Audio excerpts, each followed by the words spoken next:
Thermochem students. All right, this is question 22 on our Thermochem study guide. Let's start by identifying what we have. It says, how many calories of heat are needed to heat 50 grams of ice from negative 20 degrees Celsius to water at 98 degrees Celsius?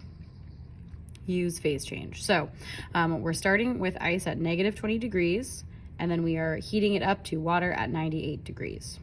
So that means we are doing step A, B, and C. So for step A, we're using Q equals MC delta T. So the mass is going to be 50 grams. The specific heat of water is going to be, this is not water, this is ice. So what is the specific heat of ice? The specific heat of ice is 0.5. 0.5. All right, gotta remember to use the correct C. So 0.5 is our specific heat of ice. And then our delta T, well, our final temperature is 0. Our initial temperature is negative 20. So 0 minus negative 20 equals positive 20. So that's our change in temperature.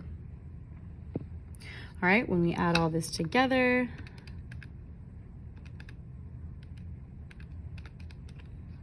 we're gonna get Q equals 500 calories. All right, then we're doing step B. B is the amount of energy it takes to change from a solid to a liquid. So the mass is going to be 50 grams again.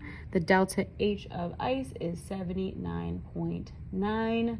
That's something that will be given to you, calories per gram. When we multiply those two things together,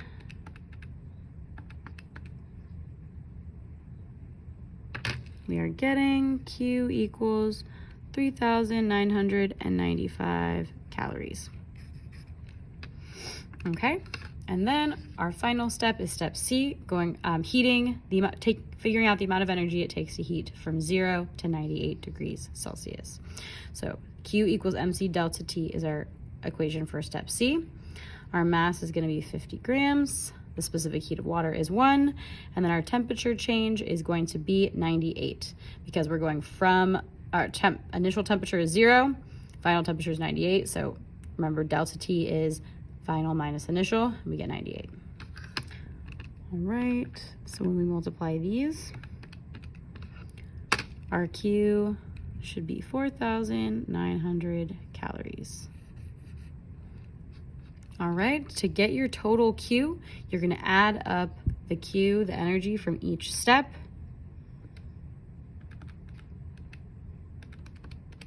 And then what you should be getting is 9,395 calories. I hope this was helpful.